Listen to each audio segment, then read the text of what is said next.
So yun guys, meron tayong demo ngayon para dun sa ginawa naming speaker box na aming minaximize at ginawa namin ng texture, no? Ito ay katanungan di shoutout sa iyo Harold Rivera. Ito ngayon yung demo na kung paano namin ginawa para masundan mo. So yun, gagamit tayo ng liha at isang number 4 na baby roller. Yan yung gagamitin natin para i-apply natin dun sa plywood. At syempre yung ating shield wood. Ayan, may half kilo yan guys, no? Ayan, shield wood, pangkahoy talaga yan. 1/2 kilo lang yung binibili ko guys. Pag yung ina-applyan ko eh 2 mixer, yan, 3 mixer hanggang 4 guys, kaya kasyang-kasya na tong 1/2 liter ng shield wood. At syempre ang ating skim coat. Yan, ito yung ginagamit ko guys na skim coat. Ito yung ginagamit kong skim coat para dun sa speaker. Hinahalo ko to sa shield wood. Yan. At yun, sisimulan na natin guys kung paano. Syempre kailangan natin ng tubig. Ayan, kasi ihalo natin yan. So palalaputin natin yan. Hindi naman as in malapot, yung katamtaman lang. Kasi ako guys, pag nagte-texture, ayoko ng malalaking spike. Kumbaga gusto ko yung maliliit lang para makuha niya yung parang plastic box na speaker. Yun yung gusto kong kinukuha sa texture pag nag-a-apply ako sa plywood. At yan, so depende sa iyo guys kung gaano karami yung skim coat na ilalagay mo. Tansyahin mo na lang, ano? At yung shield wood, so siguro sa 1/2 liter, kahit yung 1/4, yung 1/4 ilagay mo rin ihalo mo sa skim coat. Kasya na yon para sa 2 speaker box mo na D15. Ayun, at lalagyan mo ng tubig yan syempre. At palalaputin natin yan, haluin natin yan guys. Ganun lang kasimple, Harold Rivera, shoutout ulit sa'yo. Ganun lang kasimple ang pag-apply ng texture. Ganyan lang kami mag-texture, simple lang, at pasisiyahan ka naman pag ito ay nagawa mo at talagang makikita mo yung resulta, talagang masisiyahan ka. So haluin muna natin, ano? Yan, palalaputin lang yan. Sabi ko nga kanina, hindi naman masyadong malapot, katamtaman lang. Ayun. Shoutout ulit sa mga subscribers namin, sa mga viewers, sa mga sumusuporta, sa mga vlogger din na nagsisimula pa lang kagaya namin. Shoutout sa inyong lahat, at sa mga hindi pa nagsasubscribes, ano? Ngayon pa lang pinasasalamatan na namin kayo na darating din naman yung time na alam namin na makakapag-subscribes din kayo sa amin. Alam naman namin na syempre may pinagkakaabalahan at may mga trabaho din tayo at busy. At yan guys, medyo malapot. Hindi masyadong malapot at hindi rin masyadong malabnaw. Katamtaman lang.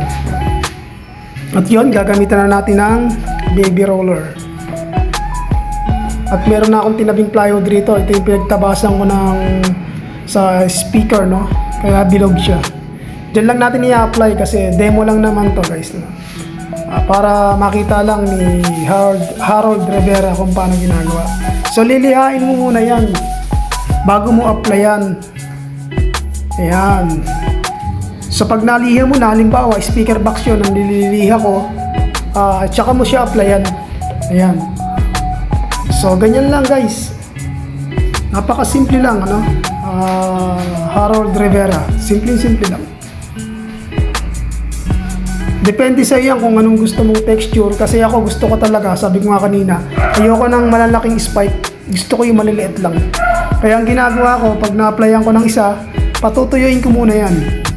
Ngayon pag tuyo na, papatungan ko ulit hanggang sa makuha ko yung gusto kong texture. Ganun lang yon guys. Ayan, apply mo lang ng ganyan.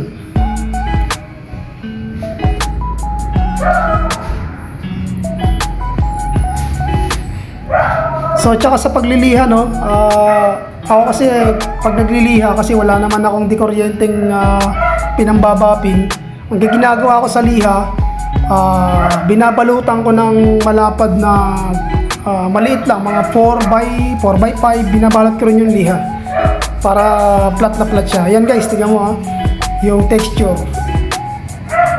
Yung ganyan guys, pwede na pero sa akin, kasi hindi pa ako satisfied sa ganyan, papatungan ko ulit yan hanggang sa makuha ko yung gusto kong texture. So yan, applyan mo lang hanggang sa yung gusto mong texture makuha mo. Ganyan lang yan, ganun lang kasimple. Sa mga gumagawa ng speaker box, yung talagang veterans, no? Alam na nila to syempre. Ito naman yung pagde-demo ko, doon naman to sa mga hindi pa nakakaalam. Yan. Para meron naman silang idea guys, na kung paano nila gawin o i-apply yung pagte-texture. So yun guys, medyo may malalaking spike pa. So pag ganyan hindi pa ako satisfied o hindi pa ako kontento dyan guys, kaya ang ginagawa ko dyan, a-applyan ko ulit hanggang sa lumiliit, kasi lumiliit yan guys habang ina-applyan mo lumiliit yung spike. Ngayon pag medyo maliit na spike, yun, satisfied na ako doon, kontento na ako doon. Ayan, ngayon pinapatungan ko pa kasi kumbaga hindi pa ako hindi ko pa gusto. Yan. So yun guys, yung ganyang texture, yan, satisfied na ako dyan, gusto ko na yan, pwede na sa akin yan. Ngayon patutuyuin na lang yan guys. Ngayon pag tuyo na, ang gagawin mo dyan, Harold Rivera, lilihain mo.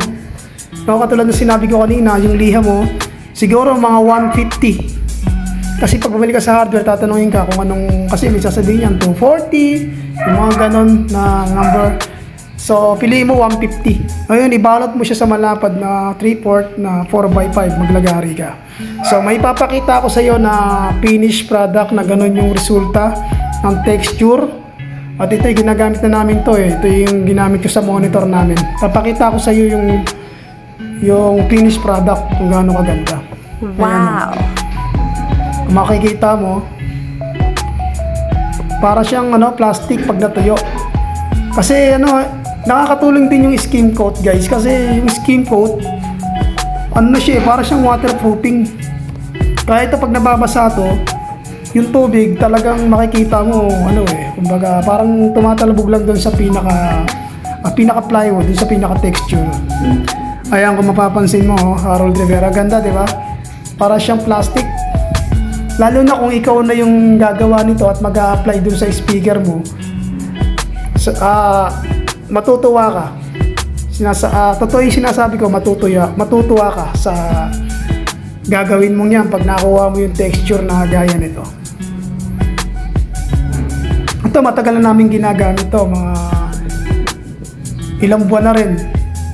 Kagandahan dito, isa pa pag naumpog siya sa mga matitigas, kasi natural yung pag binubuhat natin minsan nauumpog, hindi siya gaanong nagkaka-damage.